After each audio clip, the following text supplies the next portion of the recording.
Hi, can you hear me? Oh, that's loud. Hey, thank you for joining us tonight. I'm going to give you a very short introduction, and then I'm going to hand it over. But I'm Helen Maria Nugent. I'm the Dean of the Design Division here at CCA. Thank you for joining us. This is the 8th event in our spring lecture series. This semester we have 10. And I hope that if you enjoy this, you'll come back and join us. All of our lectures are free and open to the public. So just an overview, our design division at California College of the Arts, we make design that matters here. We have 6 undergraduate programs in fashion, furniture, graphic design, illustration, industrial design, and interaction design. And then we have 3 graduate programs, an MFA in design, an MBA in design strategy, and the MDes in interaction design, who are actually the hosts of our lecture tonight. We do have a couple more events after this one. And I want to also point out that there's some gorgeous posters outside. Every time we do a lecture series, we invite one of our faculty to create the graphics for the lecture series. And this is by Brett Thorpe. So next week on Tuesday, we have Tim Brown from IDEO and Barry Cates. They're going to be talking about Change by Design 10 years after the original publication. That may be sold out, you should check. And then on Wednesday, April 17th, we have Aisha Barenblatt, and she's going to be here screening her film about how she works with industries in Mexico and is interested in sustainable fashion and the system of fashion. So if you're interested, please come back and see that. She'll be here for some Q&A after the screening. And then we have some events near the end of the semester. We will send these out by social media once we have all the details. But on Monday, May 13th, we will see the senior work by our fashion students at 7 p.m. at Minnesota Street Projects.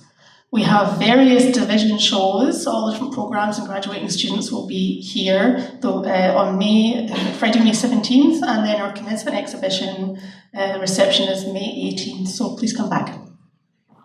Tonight, super excited that we're here to welcome Neil Torrefiel. This was originally planned for last semester, and we had to find another date and time, and we did. So I'm really excited that that happened. I'm going to hand the microphone now over briefly to Steve Diller, who's our chair of the MDes Interaction Design Program, and he's going to give a short introduction to Neil.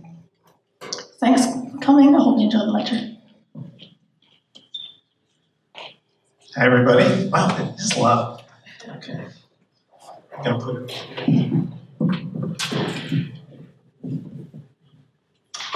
We'll have to figure out how to use this, Neil.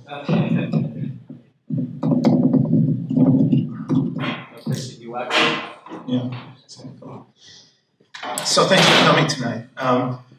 The term intersectionality seems to be top of mind in the political and art worlds these days, and increasingly in the business world as well. And like most terms addressing complex social phenomena, its meanings are morphing, acting increasingly as a promise and sometimes as a provocation too. What does intersectionality promise in a design context? I'm not going to even try to define the term because I think that's what we have our guest speaker here to help us think through a little bit more. Neil Torrefiel has some pretty well-considered observations to share in that space. So I asked Neil to give me a self-description that could serve as a way of introducing him. And he gave me something that embodies, I think, the promise and the provocation of this idea of intersectionality. So I'm going to read it to you verbatim. So, Neil is a gay first-generation Filipino-American, born in San Francisco and raised in the Bay Area. He leverages a strong sense of empathy to seek ways to bring a heightened sensitivity to the design of platforms, organizations, information architecture, and data systems. He finds a deep passion in building cohesive digital experiences and driving business impact through social change and impact enterprise. He's held design roles at SolutionSet Epsilon, ZURB, San Jose State University, Stanford, GreySF, and Apple. Neil has founded Summer, which is a user experience digital consultancy focused on building and optimizing digital experiences for organizations that provide a social benefit, are socially conscious, or provide a positive social impact to the world.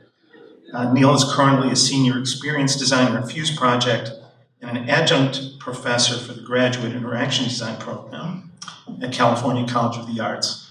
And we have obviously very similar tastes in shirts, which is another plus. I don't know if that relates to intersectionality in any way, but it's just something I noticed. At this point, I'll just ask Neil to come up and say something useful to you. Thanks.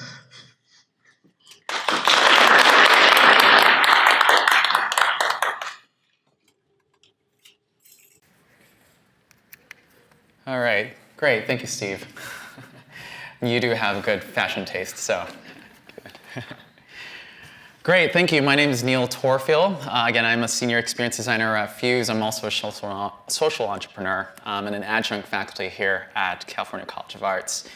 I wore my glasses tonight so I could look extra professorial. So how many of you feel that I look extra professorial with my glasses on? Yeah? Okay, good.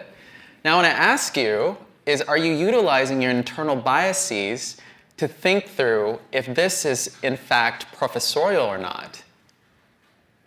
Can anybody, yes? Yes, no, maybe? That's the whole presentation. Good night, everybody. Thank you.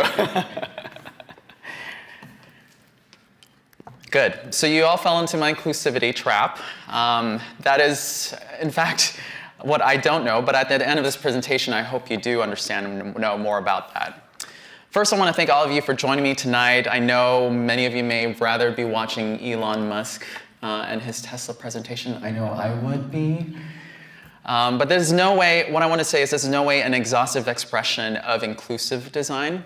But what I want to do is walk you through the personal experiences and intersectionalities that I've experienced in my life to help surface and unearth inferences and lessons I've learned along the way. And that does inform how I make creative decisions today. So, this lecture is evolving, as Steve mentioned. This conversation is evolving as well. This conversation is very nascent, very top of mind. So I ask you to please provide me feedback afterward. Appreciate that. Yes. Now my presentation is going to sway and meander through the tenets of inclusive design, but I will find more focus in gender inclusion specifically because it's what's personally more interesting to me, but I'll try to cover all the bases.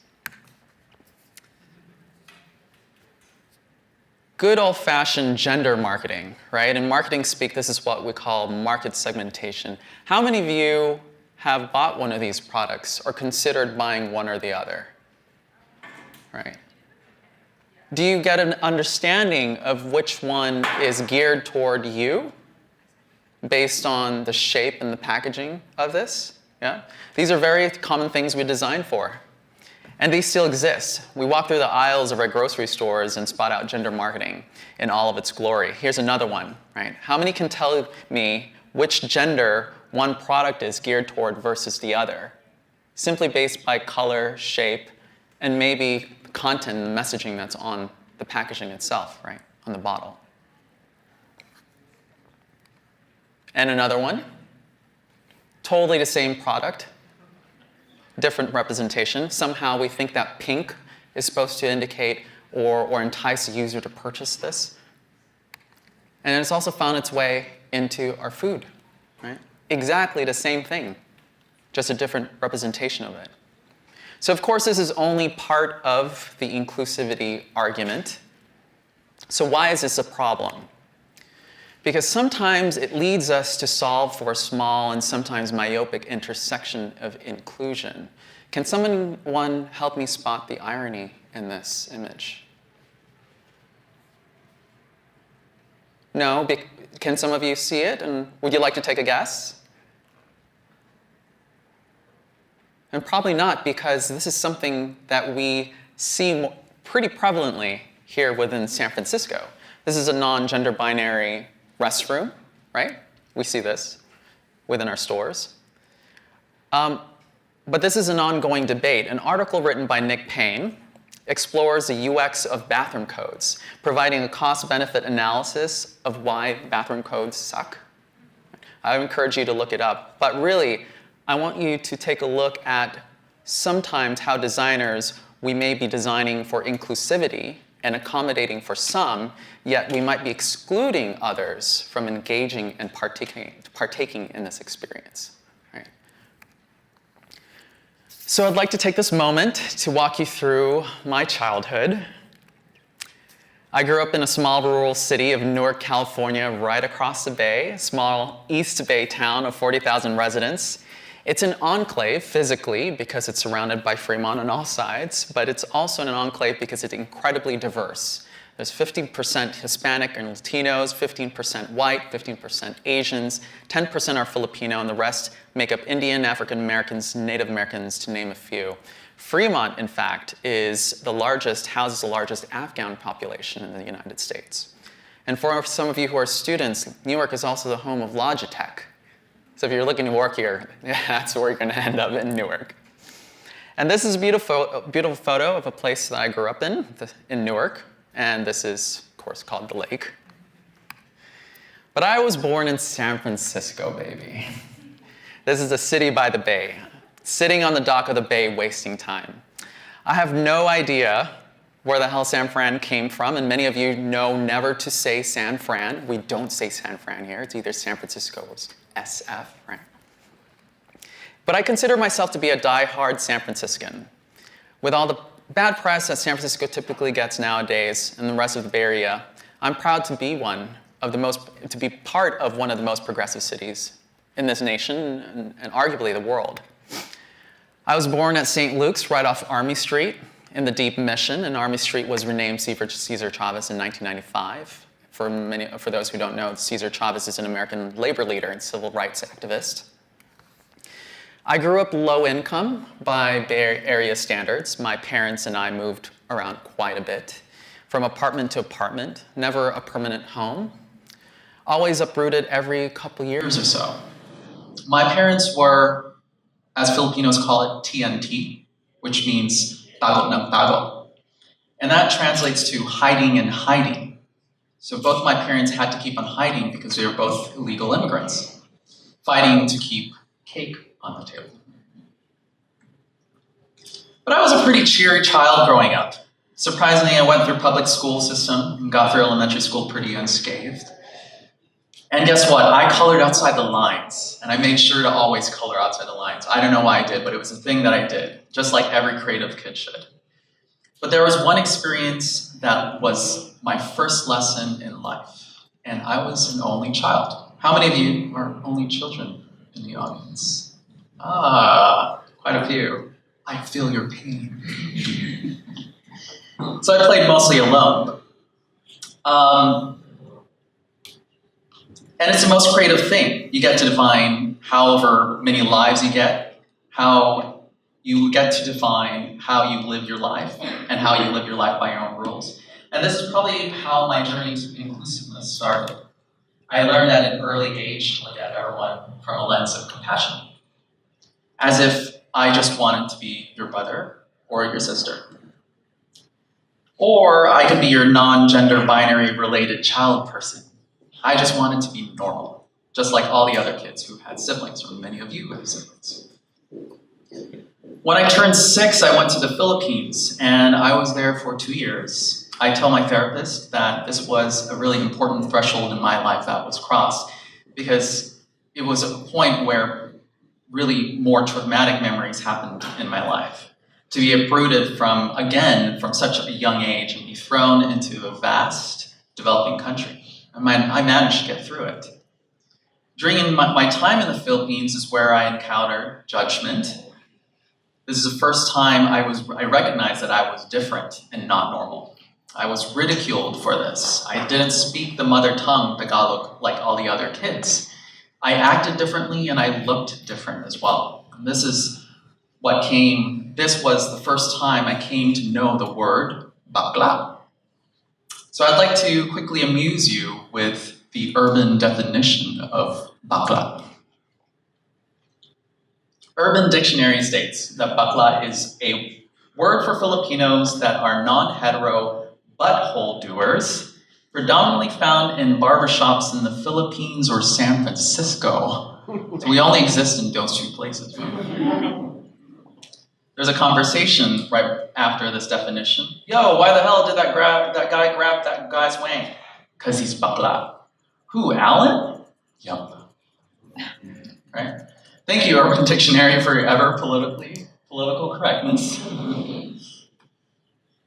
I was an awkward teen. High school is where some of the bullying continued, but it was mostly internalized, me denying myself of who I truly should be, mostly out of confusion.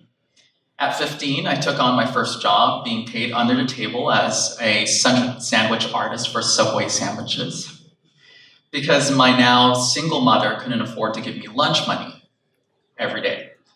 It was my first stint at independence and making money by my own means. In high school is where I first encountered a support group for gays, lesbians, and their straight supporters, a club called Glass. They would meet in a specific classroom every Thursday night, and when I'd pass the window to take a quick peek in, I'd see a group of students that I felt an uncanny affinity to. I didn't have the language for it, and honestly, all I knew was that my Catholic upbringing labeled it as defiant, weird, and a sin. By college, I came out very proudly.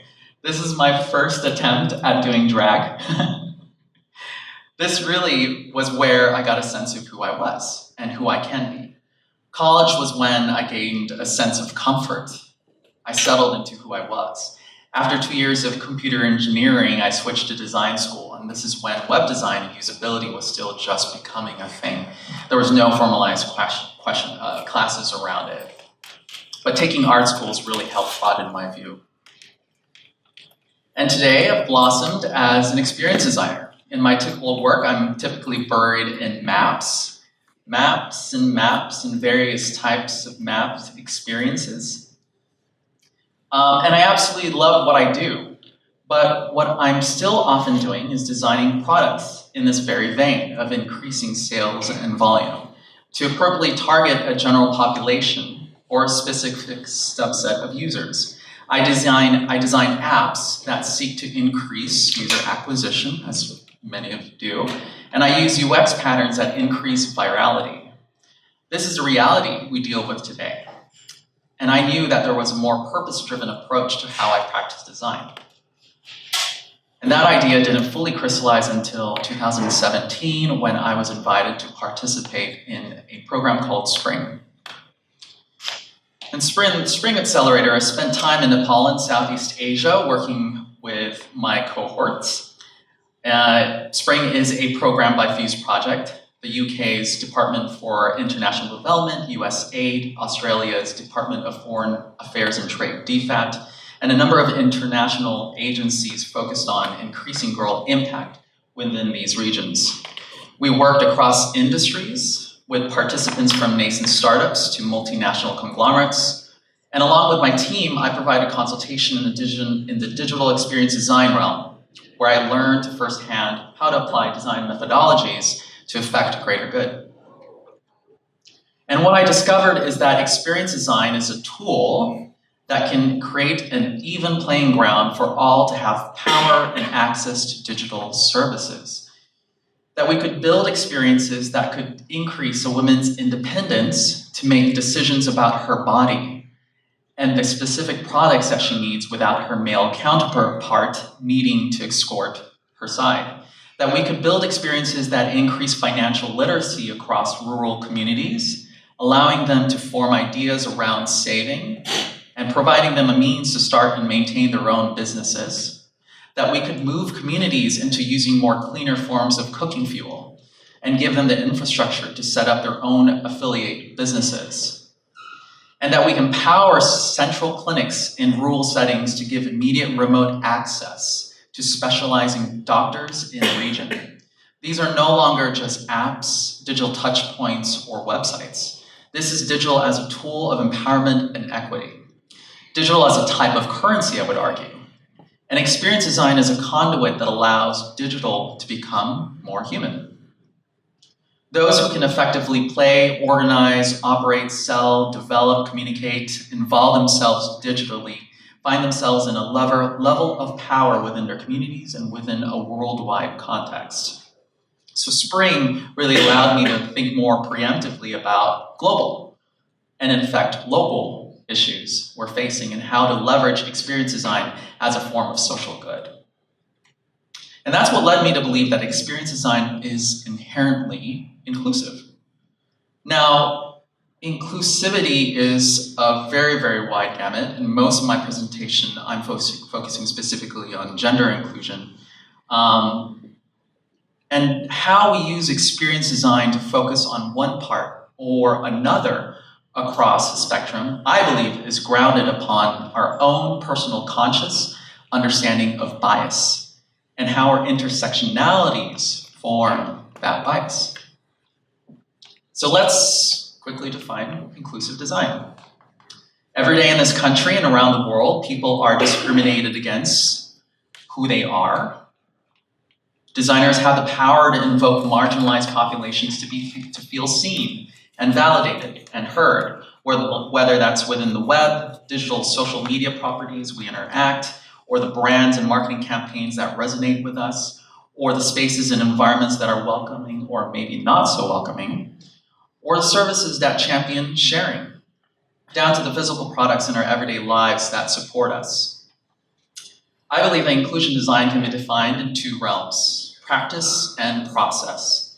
It is the practice of designing products, services, and experiences that are accessible and usable to as many people as possible.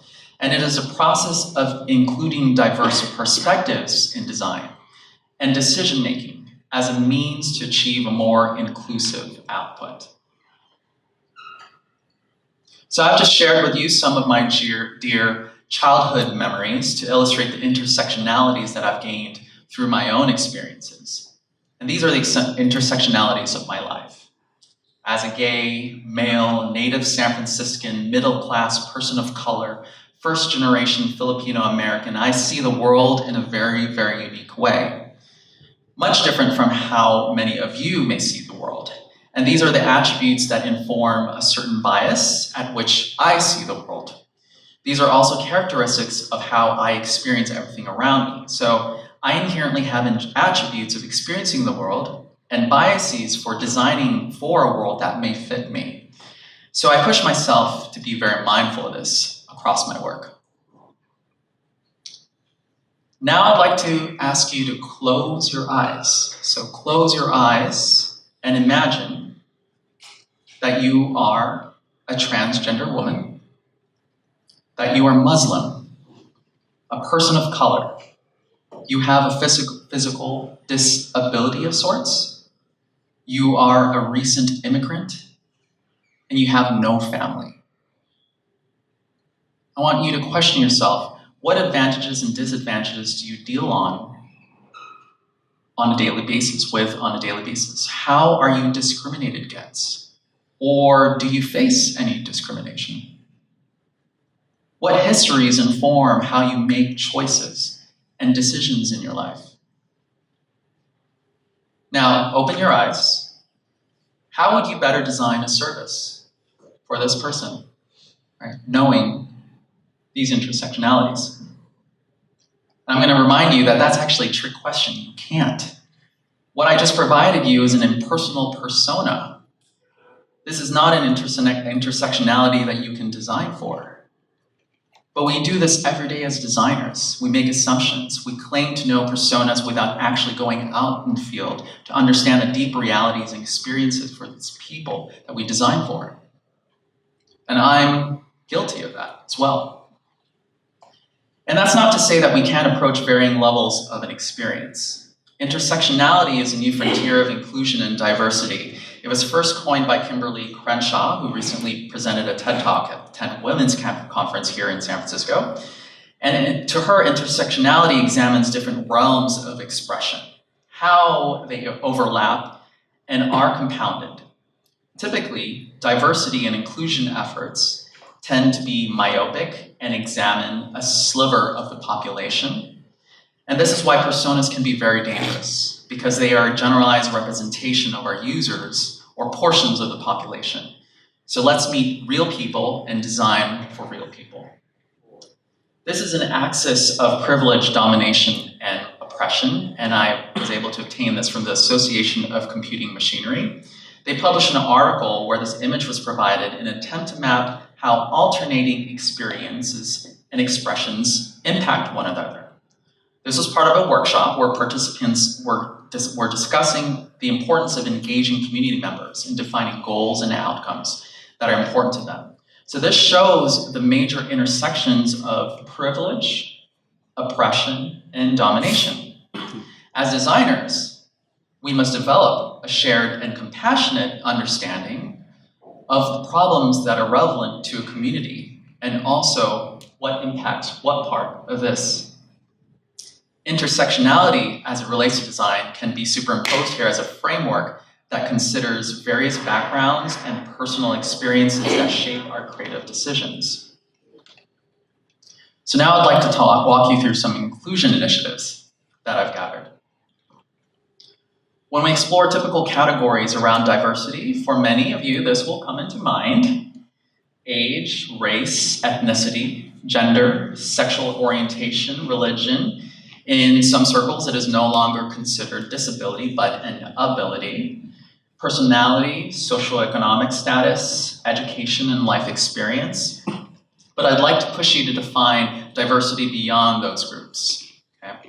To see if there are more finite communities that exist and that we might be leaving out, such as size, height and weight, mental, psychological ability, mental health, motor skills, veteran status, generation, political affiliations, or paternal and maternal status.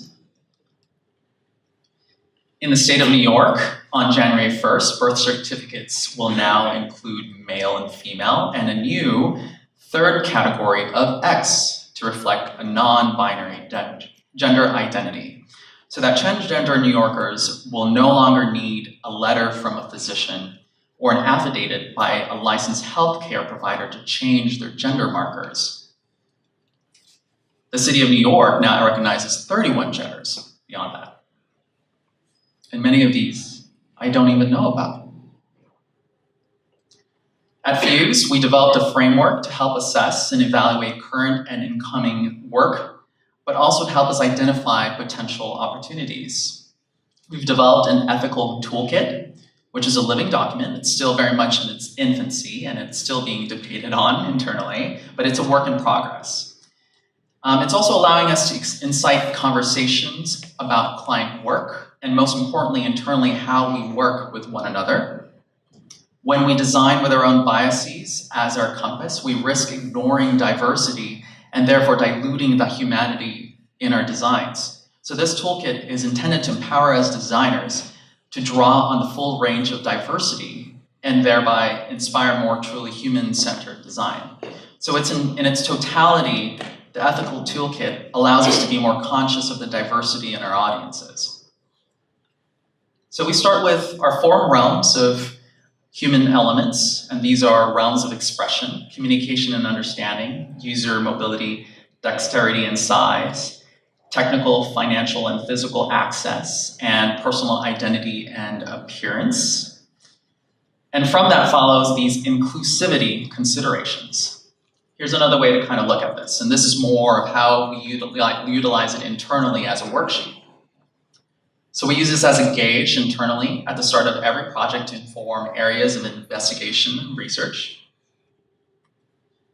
The idea is that based on our human elements on the left, we can make better decisions in our research methods around inclusivity on the right. So here we have an example. We use a wearable as an example, and here's one that we're evaluating. Our first step is to assess the human elements that apply. So we ask ourselves, does this wearable involve or depend on any of these on the user, and the device itself is worn on the body?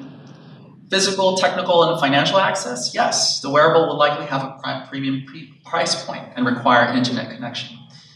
For personality, for personal identity or appearance? Yes, the device will require key demographic inputs from function.